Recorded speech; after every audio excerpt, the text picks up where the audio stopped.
ಒಂದು ನಾಳೆ ನಾನು ರಾಮದುರ್ಗಕ್ಕೆ ಹೋಗ್ತಾ ಇದ್ದೇನೆ. ಈಗ ಎಲ್ಲ ತಾಲೂಕುಗಳಲ್ಲಿ ನಾನು ಅಲ್ಲಿ ಪ್ರಚಾರಕ್ಕೆ ಅಲ್ಲಿ ಪ್ರಮುಖರಿಗೆ ಭೇಟಿ ಆಗುವಂಥದ್ದು ಈಗಾಗಲೇ ಆಲ್ಮೋಸ್ಟ್ ಎಲ್ಲ ತಾಲೂಕು ಮುಗಿದಿದ್ದಾವೆ. ರಾಮದುರ್ಗ ಒಂದು ಉಳಿದಿತ್ತು. ನಾಳೆ ರಾಮದುರ್ಗ ತಾಲೂಕಿನ ವಿಧಾನಸಭಾ ಕ್ಷೇತ್ರಕ್ಕೆ ಹೋಗ್ತಾ ಇದ್ದೇನೆ. ಅಲ್ಲಿ ನಾನು ಈಗಾಗಲೇ ಮಹದೇವಪ್ಪ ಯಾದವ್ ಜೊತೆ ಅವರ ಎಲ್ಲ ಮಾತಾಡಿದ್ದೇನೆ. ನಾನು ಪರ್ಸನಲಿ ಮಾತಾಡಿದ್ದೆ ಫೋನ್ ಮುಖಾಂತರ. ಮತ್ತು ಅವರು ಸಹಿತ ನೀವು ನಾಳೆ ಬರ್ರಿ, ನಾವೆಲ್ಲ ಕೂತು ಮಾತಾಡೋಣ ಅಂತ ಅವರು ಹೇಳಿದ್ದಾರೆ. ಮತ್ತು ಅಲ್ಲಿ ಏನೋ ಹಿಂದಿನ ಅಭ್ಯರ್ಥಿಯಾಗಿದ್ರು ಭಾರತೀಯ ಜನತಾ ಪಾರ್ಟಿ ಚಿಕ್ಕ ರೇವಣ್ಣವರು, ಅವ್ರ ಜೊತೆನೂ ನಾನು ಮಾತಾಡಿದ್ದೇನೆ. ಹೀಗಾಗಿ ಎಲ್ಲರೂ ಕೂಡ್ಕೊಂಡು ಕೆಲಸ ಮಾಡ್ತೀವಿ. ಈ ಒಂದು ಪಾರ್ಲಿಮೆಂಟ್ ಕ್ಷೇತ್ರದಲ್ಲಿ ಎಲ್ಲರೂ ನಮ್ಮ ಲೀಡರ್ಸ್ ಇರೋದಲ್ಲ, ಎಲ್ಲರೂ ಕೂಡಿ ಕೆಲಸ ಮಾಡ್ತೀವಿ.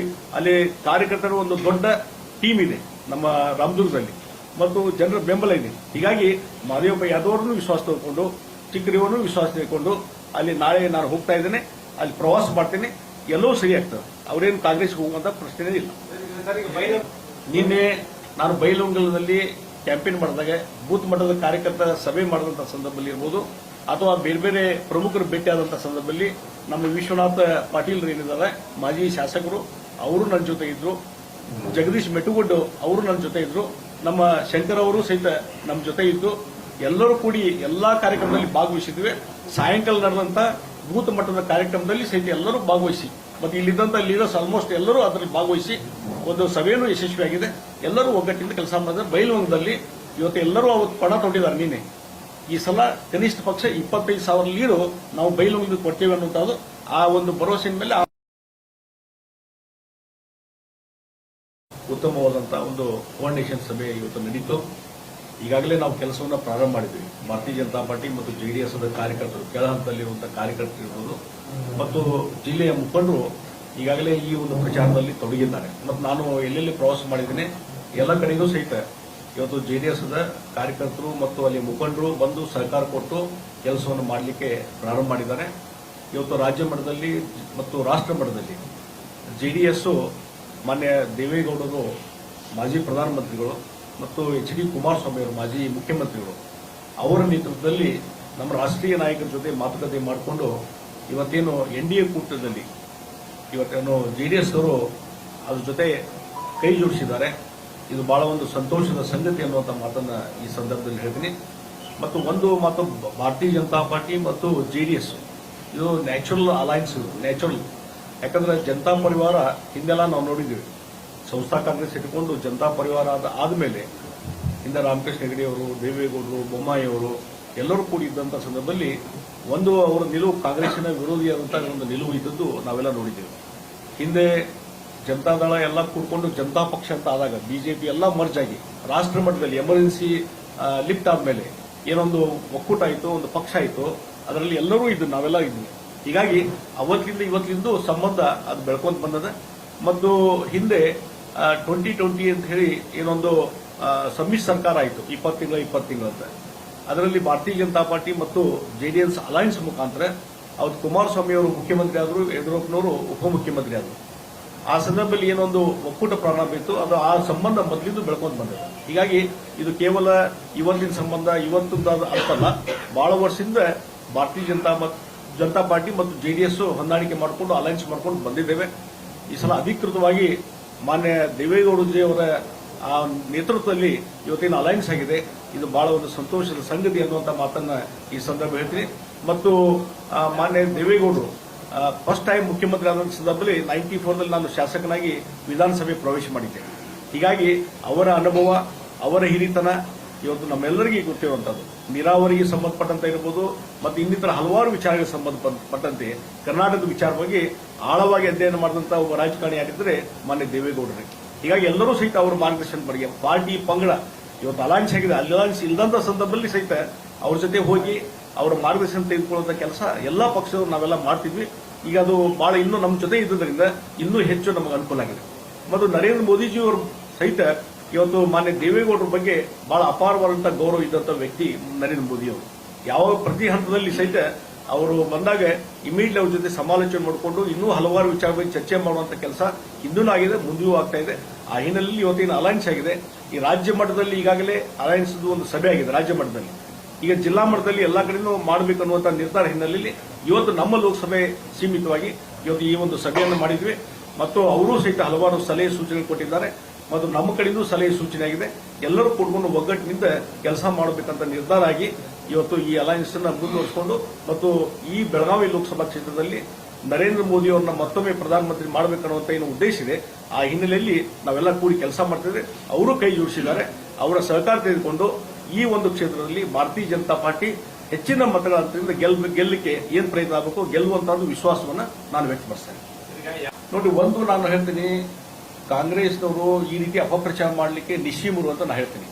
ಇವತ್ತು ಬೆಳಗಿನ ಪತ್ರಿಕೆಯಲ್ಲಿ ನಾನು ನೋಡಿದೆ, ಇವತ್ತೇನೋ ಖಜಾನೆ ಕೆಲವೊಂದು ಇಲಾಖೆಗಳ ಮುಖಾಂತರ ಏನೋ ಒಂದು ಅನುದಾನ ಬರಬೇಕು, ಏನೋ ರೆವಿನ್ಯೂ ಕಲೆಕ್ಟ್ ಆಗಬೇಕಾಯ್ತಾ, ಅದು ಡೌನ್ ಆಗಿದೆ. ಈ ಒಂದು ಗ್ಯಾರಂಟಿ ಯೋಜನೆಯು ಅದನ್ನ ಹಣ ಕೊಡ್ಲಿಕ್ಕೆ ಇವ್ರ ಕಡೆ ಹಣ ಇಲ್ಲ. ಇನ್ನು ಅಭಿವೃದ್ಧಿ ಕೆಲಸ ಅಂತ ನಿಂತು ಹೋಗ್ಬಿಟ್ಟಿದ್ದಾವೆ. ಮತ್ತು ಗ್ಯಾರಂಟಿ ಯೋಜನೆ ಇದಲ್ಲ, ಅದಕ್ಕೂ ಸಹಿತ ಇವತ್ತು ಹಣ ಬರ್ತಾ ಇಲ್ಲ. ಆ ರೀತಿ ಪರಿಸ್ಥಿತಿ, ಯಾಕಂದ್ರೆ ಖಜಾನೆ ಖಾಲಿ ಆಗ್ತಾ ಇದೆ. ಆ ಹಿನ್ನೆಲೆಯಲ್ಲಿ ನಾನು ಹೇಳ್ತೀನಿ, ಇವತ್ತು ಇದೇ ಕಾರಣದ ಸಲುವಾಗಿ ಬಹುಶಃ ಅವರು ಈ ಸ್ಲೋ ಆಗಿ ಈ ಎಲ್ಲಾ ಗ್ಯಾರಂಟಿ ಯೋಜನೆಗಳನ್ನ ನಿಲ್ಲಿಸುವಂತ ಪ್ರಯತ್ನ ಕಾಂಗ್ರೆಸ್ ಸರ್ಕಾರದ್ದು, ಸಿದ್ದರಾಮಯ್ಯ ಇದೆ. ಅದಕ್ಕಾಗಿ ಈ ರೀತಿ ಅಪಪ್ರಚಾರ ಮಾಡಬೇಕಾದ್ರೆ ಅದು ಬಿಜೆಪಿಗೆ ಶಿಫ್ಟ್ ಮಾಡುವಂತ ಪ್ರಯತ್ನ ಅದ ಹೊರತು ಇದು ಅಪಪ್ರಚಾರ. ಸಿದ್ದರಾಮಯ್ಯ ಹೇಳ್ತಾರೆ, ಇದು ನನ್ನ ಮನೆ ಎಲೆಕ್ಷನ್, ಈ ಬಾರಿ ಕೈ ಹಿಡಿದ್ರಿ, ಇಲ್ಲ ಅಂತಂದ್ರೆ BF ಸೀಟ್ ಹೋಗುವಂತ ಸಾಧ್ಯತೆ ಕೂಡ ಇದೆ ಅನ್ನುವಂಥದ್ದು ರೀತಿ ಎಮೋಷನಲಿ. ನೋಡ್ರಿ, ಒಂದು ನಾನು ಹೇಳ್ತೀನಿ, ಸಿದ್ದರಾಮಯ್ಯ 10 ವರ್ಷದ ಹಿಂದಿನ ಸ್ಟೇಟ್ಮೆಂಟ್ ತೋಡ್ರಿ. ಅವಾಗ ಇದನ್ನ ಹೇಳಿದಾರೆ, ಇದು ಕೊನೆಯ ಚುನಾವಣೆ. ಹಿಂದಿನ ವಿಧಾನಸಭೆ ಚುನಾವಣೆ ತೋಡ್ರಿ, ಇದು ನನ್ನ ಕೊನೆಯ ಚುನಾವಣೆ ಅಂತ ಹೇಳಿದಾರೆ. ಹೀಗಾಗಿ ಅವ್ರು ಹೇಳ್ಕೊಂತ ಇರ್ತಾರ, ಅದರಲ್ಲಿ ಜನರಲ್ಲಿ ಅದ್ರ ಬಗ್ಗೆ ನಂಬಿಕೆ ಉಳಿದಿಲ್ಲ, ಅದರಿಂದ ಸಿಂಪತಿ ಏನೂ ಬರುದಿಲ್ಲ. ಒಂದು ನಾನು ಹೇಳ್ತೀನಿ, ಈ ಒಂದು ಮಾತು ಮೊನ್ನೆ ಹೇಳಿದ್ರು ಅವರು, ಏನಂದ್ರೆ ನನಗೆ ಅತಿ ಹೆಚ್ಚು ಲೀಡ್ ತೊಗೊಂಬರಿ ಮೈಸೂರಿಂದ, ಅತಿ ಹೆಚ್ಚು ಲೀಡು, ಅದನ್ನ ನಾವು ಉಳ್ಕೊಂತೀನಿ, ನನ್ನ ಕುರ್ಚಿ ಉಳಿತಿದೆ, ಅತಿ ಹೆಚ್ಚು ಲೀಡ್ ಬರಲಿಲ್ಲ ಅಥವಾ ಅಕಸ್ಮಾತ್ ಲೋಕಸಭಾ ಚುನಾವಣೆಯಲ್ಲಿ ಮೈಸೂರಿನಲ್ಲೇ ಕಾಂಗ್ರೆಸ್ ಸೋತಂತಂದ್ರೆ ಅವ್ರ ಅಧಿಕಾರದಿಂದ ಇಳಿತೀವಿ ಅನ್ನುವಂತ ಹೆದರಿಕೆ ತೋರಿಸ್ತದೆ. ಎಲ್ಲಿವರೆಗೆ ಅಂದ್ರೆ ಇತ್ತೀಚೆಗೆ ಗುಬ್ಬಿಯ ಒಬ್ಬ ಶಾಸಕರು, ಕಾಂಗ್ರೆಸ್ ಶಾಸಕರು, ಅವರೇ ಓಪನ್ ಸ್ಟೇಟ್ಮೆಂಟ್ ಕೊಟ್ಟರು. ಏನಂತ ಸ್ಟೇಟ್ಮೆಂಟ್ ಕೊಟ್ಟರು, ಈ ಚುನಾವಣೆ ಆದ್ಮೇಲೆ ಕಾಂಗ್ರೆಸ್ ಸೀಟ್ ಬರಲಿಲ್ಲ ಅಂದ್ರೆ ಇವತ್ತು ಸಿದ್ದರಾಮಯ್ಯ ರಾಜೀನಾಮೆ ಕೊಡಬೇಕಾಗ್ತದೆ ಅಂತ. ಅದರ ಇಂಗಿತ ಏನು ಸಿಗ್ನಲ್, ಈ ಒಂದು ಲೋಕಸಭಾ ಚುನಾವಣೆ ಮೇಲೆ ಗವರ್ಮೆಂಟ್ ಕೊಲ್ಯಾಪ್ಸ್ ಆಗ್ತದೆ. ಇದೊಂದು ಉದಾಹರಣೆ. ನಾನು ಹೇಳ್ತೀನಿ, ಇವತ್ತಿನ ಒಂದು ವಾತಾವರಣದಲ್ಲಿ ಅದಕ್ಕೆ ಬಿಜೆಪಿ ಆಪರೇಷನ್ ಕಮಲ ಮತ್ತೊಂದು ಬೇಕಾಗಿಲ್ಲ.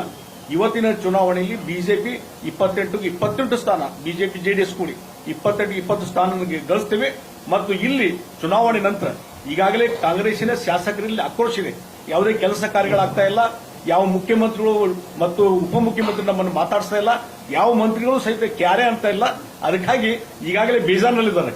ಹೀಗಾಗಿ ಚುನಾವಣೆ ಆದ್ಮೇಲೆ ಏನೇನು ನಡೀತಾವೋ ಗುರ್ತಿಲ್ಲ, ಹೇಳಕ್ ಬರೋದಿಲ್ಲ. This government May fall. ನೋಡಿ, ನಾನು ಈ ರಾಷ್ಟ್ರೀಯ ವಿಚಾರಧಾರೆ ಬಂದಾಗ, ರಾಷ್ಟ್ರೀಯತೆ ಲೋಕಸಭಾ ಎಲೆಕ್ಷನ್ ಬಂದಾಗ ಬಹುಶಃ ಹಿಂದಿನ ಚುನಾವಣಾ ಫಲಿತಾಂಶಗಳನ್ನ ನೀವು ಪರಿಗಣನೆ ಮಾಡಿದ್ರೆ, ಡಿಸ್ಕಷನ್ ಮಾಡಿದ್ರೆ, ಚಿಂತನೆ ಮಾಡಿದ್ರೆ ಆಲ್ಮೋಸ್ಟ್ ಇಲ್ಲಿ ಇದ್ದಂತ ಎಲ್ಲರೂ ಸಹಿತ ರಾಷ್ಟ್ರೀಯ ವಿಚಾರಧಾರೆಗೆ ಮಹತ್ವ ಕೊಟ್ಟಿದ್ದಾರೆ ಹೊರತು ಸ್ಥಳೀಯವಾದಂಥದ್ದು ಕೊಟ್ಟಿಲ್ಲ. ಇದೇ ರೀತಿ ಇದೆ ಕಂಟಿನ್ಯೂ ಆಗ್ತದೆ. ಇಲ್ಲಿ ಅಲ್ಲಿ ಹೇಳಿ ನೋಡ್ರಿ, ಹೇಳಿ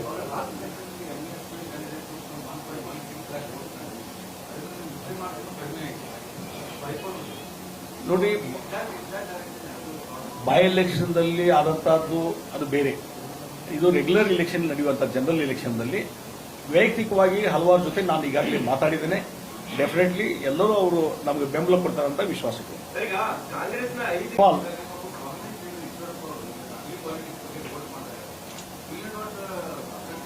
ಈಗ ಅದ್ರ ಬಗ್ಗೆ ನಾ ಹೆಚ್ಚು ಕಮೆಂಟ್ ಮಾಡ್ಲಿಕ್ಕೆ ಹೋಗುದಿಲ್ಲ. ಅದ್ರ ಬಗ್ಗೆ ಸಾಕಷ್ಟು ಚರ್ಚೆ ಆಗಿದೆ. ಅದ್ರ ಬಗ್ಗೆ ನಮ್ಮ ವರಿಷ್ಠರು ಅದ್ರ ಬಗ್ಗೆ ನೋಡ್ತಾರೆ. Thank you. ರಾಜ್ ಠಾಕ್ರೆ ಫಡ್ನವೀಸ್ ಹೆಸರು ತಗೊಂಡ್ರೆ ನೀವು, ರಾಜ್ ಠಾಕ್ರೆ ಆದಿಯಾಗಿ ಮಹಾರಾಷ್ಟ್ರದ ಬಹುತೇಕ ನಾಯಕರು ಕರ್ನಾಟಕ ವಿರೋಧಿ ನಿಲುವನ್ನ ತಳೆದಂತವರು, ಅಂತವರನ್ನ ಏನಂತ ನೀವು ಬೆಳಗಾವಿ ನೋಡ್ರಿ, ನಿತಿನ್ ಗಡ್ಕರಿ ಅವರು ಇಲ್ಲಿ ಬಂದು ಹೋಗಿದ್ದಾರೆ, ದೇವೇಂದ್ರ ಫಡ್ನವೀಸ್ ಇಲ್ಲಿ ಬಂದಿದ್ದಾರೆ. ಅಲ್ಲ, ದೇವೇಂದ್ರ ಫಡ್ನವೀಸ್ ರಾಜ್ಯ ವಿರೋಧಿ ಹೇಳಿಕೆಗಳನ್ನ ಕೊಟ್ಟಿದ್ದಾರೆ, ನೋಡಿ ರಾಜ್ ಠಾಕ್ರೆ ಕೊಟ್ಟಿದ್ದಾರೆ. ಆ ರೀತಿ ಹೇಳಿಕೆಯನ್ನ ನಮ್ಮ ಬಿಜೆಪಿ ಒಂದು ರಾಷ್ಟ್ರೀಯ ಪಕ್ಷ ಯಾವುದೇ ಒಂದು ರಾಜ್ಯ ನೋಡಿ, ಅವರು ಕೆಲವರು ಇಲ್ಲಿಯವರು ತಗೊಂಡು ಹೋಗಿರ್ಬೋದು, ಆದ್ರೆ ಆ ರೀತಿಯಾದಂತ ಒಂದು ಯಾವುದೇ ಸ್ಟೇಟ್ಮೆಂಟ್ ಆಗಲಿ ಮತ್ತೊಂದಾಗಿ ನಮ್ಮವ್ರು ಮಾಡಿಲ್ಲ. ನೋಡಿ, ಎಲ್ಲಾನು ಕರೆದಿದ್ದೀವಿ ನಾವು. ಇವತ್ತು ರಾಜ್ಯದಲ್ಲಿ ಒಂದೇನು ಕ್ಯಾಂಪೇನ್ ಕಮಿಟಿ ಇದೆ, ಅವರು ಸ್ಟಾರ್ ಪ್ರಚಾರಕರಿದ್ದಾರೆ, ಅದನ್ನು ಕೋರ್ಡಿನೇಟ್ ಮಾಡಿ ಮಾಡ್ತಾರೆ. Yes, thank you sir. Yes sir, ಧನ್ಯವಾದ.